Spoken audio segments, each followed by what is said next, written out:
El-Rufai's new political movement. Nigerians, this is really very, very scaring.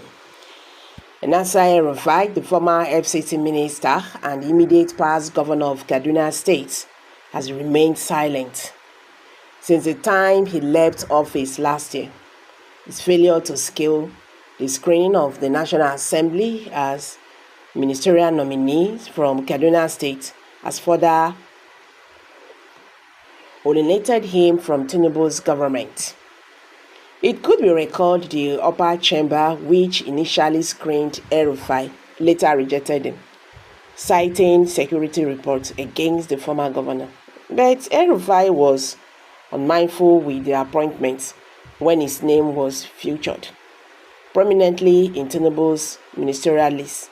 It seems he had plans to go back to school. No wonder he remained quiet, and Nigerians miss his voice when the government he helped to install pursued some policies believed to be harsh. One must have expected El-Rufai to comment on some very national issues under Tinubu's new government, such as fuel subsidy, the removal, and dollars exchange on unification. These twin policies have caused untold hardship to Nigerians. Alas, El-Rufai has since turned to a spectator watching after from the classroom, surprisingly, in a dramatic twist. El-Rufai was off from political scene, has suddenly resurfaced, albeit controversially. It started with his visit to the national headquarters of Social Democratic Party, SDP. He also hosted the National Security Advisor, Ribadu, in his house in a quick succession. El-Rufai paid another visit to the suspended Bauchi Senator Aduningi. This series of visits have elicited suspicions from political analysts. Daniel Bowala, the former spokesperson of Article Ukowa 2022 campaign organization, stated that El-Rufai was planning to decamp to SDP and challenge Tinubu in 2027 general election. However, Muyewa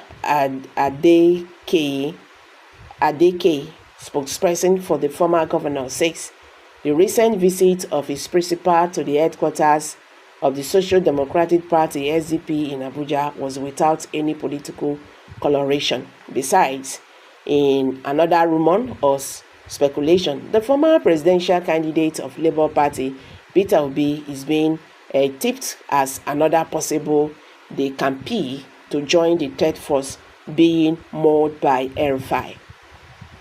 While 2027 general election is still far away, El-Rufai's strategic meeting is still fishy. As the saying goes, there is no smoke without fire. Nasser El-Rufai, one of the best brains the country can parade, he came to limelight in 1999 when President Olusegun Obasanjo appointed him as Director General, the Bureau for Public Enterprise. Under the Obasanjo privatization policy, El-Rufai supervised the sales of hundreds of public companies in 2003 after Obasanjo returned for the second term. El-Rufai was made Minister of Federal Capital Territory, FCT, during his stint as FCT Minister. El-Rufai spearheaded the transformation of the federal capital. He stepped on the toes of some powerful forces. After Obasanjo's tenure in 2007, El-Rufai, who was in bad book of the late Yar'Adua government, went into an exile and returned when Jonathan became the president in 2015 general elections. El-Rufai was instrumental to the coming of the Buhari government. He played a prominent role towards the success of the merger, which baited the APC and subsequently led the party to victory.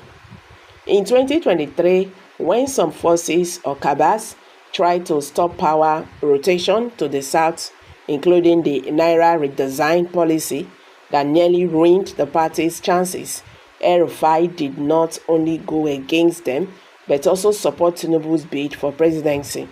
That was why many Nigerians were surprised that El-Rufai's name had been edged out from Tinubu's cabinet, while his former SSG, Babalarabe Abbas, replaced him. It seems there was no love lost between Tinubu and El-Rufai. His deafening silence since the inauguration of the government last year attested to this. The posers begging for answers are: is El-Rufai newfound love with SDP a tactical move to dump APC, as being speculated? Who are those to join him in this new party? Will El-Rufai third force dislodge Tinubu in 2027? In politics, nothing is impossible. El-Rufai's decision to ditch APC may not be unconnected with humiliation he suffered during his screening in the Senate and the inability of President Tinubu to save his head. In addition, El-Rufai may have been disappointed by the Tinubu administration's policies and the programs which generated this discordant voice among Nigerians. Nessa El-Rufai third force can actually harvest its membership from political associates, those who have grudges against the Tinubu government, and above all, Buhari's loyalists who are not being carried along. Whether El-Rufai's new political movement will become a threat or not to Tinubu's second term remains to be seen in the upcoming years. Interesting.